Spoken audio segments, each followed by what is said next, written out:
Printer deployment, printer sharing, COC3 part 4. So, punta tayo sa server manager. Click yung tools. Hanapin natin ang print management.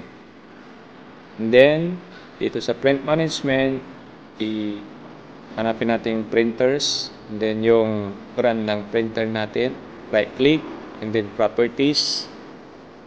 Tapos sa sharing, click yung sharing.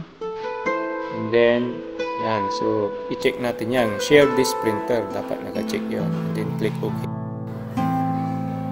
Okay, so right click doon sa printer and deploy with group policy. Browse and i-select natin yung candidates. Yung GPU natin. Candidates. And then click OK. I-select yung candidates. Yan. So, OK.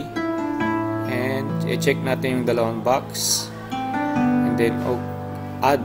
I-click yung add. Apply. OK. Click OK. So, yan po.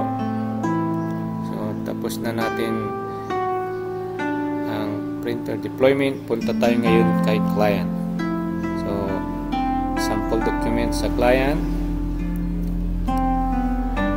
Gawa tayo. Yan.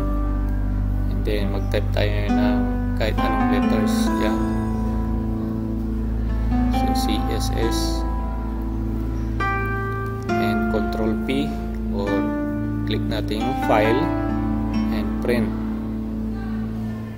Tapos i-select natin yung brand ng printer. Yan, Epson L120. Then okay na yan. So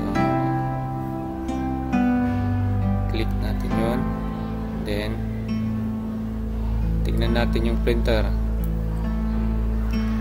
So, at this time, nagbe-blink yung printer natin. Ibig sabihin, nagwa-warm up na siya. So, ready to print na siya. So, dahil